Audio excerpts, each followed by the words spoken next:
नमस्कार मित्रों, आज फिर मैं हाजिर हूँ एक नए टॉपिक के साथ। एक मेडिकल के स्टूडेंट ने पूछा है कि क्या मैं अपना हॉस्पिटल इस 2023 में मैं बनवा सकता हूँ, क्योंकि मैंने पूरी पढ़ाई अपनी कर ली है मेडिकल की। अब मैं मेडिकल के क्षेत्र में कुछ करना चाहता हूँ। एक और हमारे जो है सब्सक्राइबर ने पूछा है कि मैं एमआर की जॉब चाहता हूँ। 2022 में मैंने बहुत कोशिश की परंतु मुझे एमआर की जॉब नहीं मिली।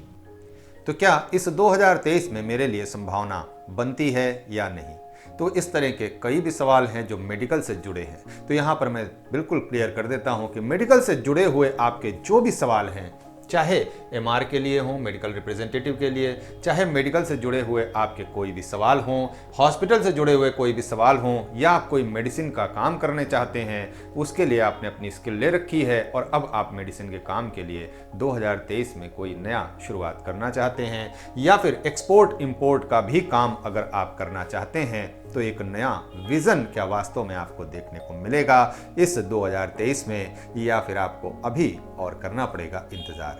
तो यहाँ पर हम नई अपॉर्चुनिटीज ज़रूर देखते हैं 2023 में। ये 2023 में जब आपका रात में 12 बजेगा तो उस वक्त का ये चार्ट बना हुआ है। सारी कैलकुलेशन प्रयागराज यानी इलाहाबाद से की गई है। अब यदि आप कहीं और से कोई कैलकुलेशन करेंगे तो निश्चित तौर पर ये प्लैनेटरी पोजीशन में थोड़ा सा बदलाव आपको ज़रूर दिखाई देगा।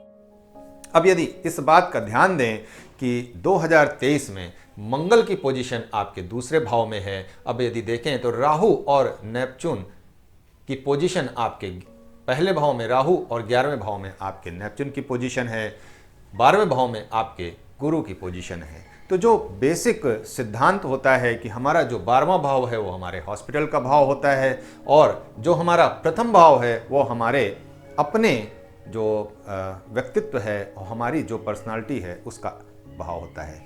तो इसी तरीके से अगर प्रत्येक राशि का देखेंगे तो यहाँ पर आपको राशि के अनुसार भाव बदलता हुआ ज़रूर दिखाई देगा, लेकिन यहाँ पर हम एक इन जनरल बात कर रहे हैं। तो यहाँ पर एक जनरल जो हॉरोस्कोप है उसी की बात करते हैं। तो यहाँ पर ये एक जो काल पुरुष की कुंडली है उसके अनुसार जो भाव हैं ये फिक्स होते हैं। तो यहाँ पर मैं ये पहले भी कई वीडियो में बता चुका हूँ और आज ही बता रहा हूँ। तो उसी के अनुसार एक जो सार्वजनिक रूप से हम परिवर्तन देखते हैं वो मेष राशि की कुंडली पर ही देखते हैं। तो इसीलिए मैं यहाँ पर मेष राशि की कुंडली लगा करके आपको समझाने का प्रयत्न कर रहा हूँ। अब देखें तो यहाँ पर नेपच्यून की जो पोजीशन है वो धीरे धीरे आगे बढ़ रही है और 2023 में ये अपना जो राशि है वो परिवर्तन करेंगे, और जैसे ही इनका राशि परिवर्तन होगा इसके साथ साथ गुरु का भी राशि परिवर्तन मेष राशि पर हो जाएगा।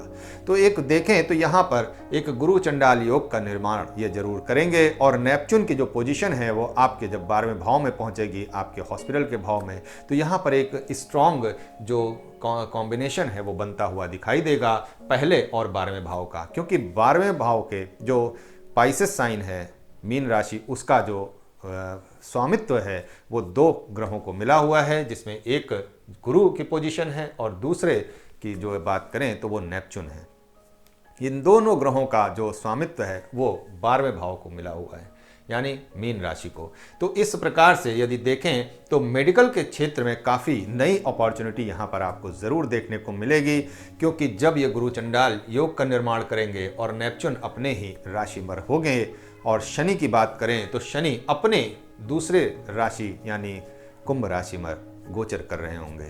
तो ये जो स्थिति है, ये जो कुल परिणाम निकल करके आता है वो आप चाहे एमआर के लिए अप्लाई करें, चाहे मेडिकल हॉस्पिटल के लिए करें, और चाहे आपके मेडिसिन और एक्सपोर्ट इंपोर्ट इनमें से किसी भी चीज़ का आप चुनाव करते हैं, तो ये इसमें आपकी स्किल होनी ज़रूरी है। यदि आपने इस क्षेत्र में पढ़ाई नहीं की है तो इस क्षेत्र में चुनाव भी इसका बिल्कुल ना करें, ऐसा मेरा सलाह है। तो यदि आपने स्किल इस क्षेत्र में डेवलप किया है तो निश्चित तौर पर सफलता आपसे सिर्फ 2 कदम दूर है। आप 2 कदम चलेंगे, सफलता निश्चित तौर पर आपको मिलेगी। कोई बड़ा हॉस्पिटल बनाने के लिए बहुत दिनों से आप प्रयत्न कर रहे थे, तो यहाँ पर आपको नई अपॉर्चुनिटी ज़रूर मिलेगी, क्योंकि शनि का राशि परिवर्तन जब होगा तो आपको अपॉर्चुनिटी मिलना प्रारंभ हो जाएगी। मरकरी अभी रेट्रो हैं, लेकिन धीरे धीरे जब ये फॉरवर्ड की पोजीशन में आएंगे तो भी आपको नई अपॉर्चुनिटीज ज़रूर मिलते हुए दिखाई देगी।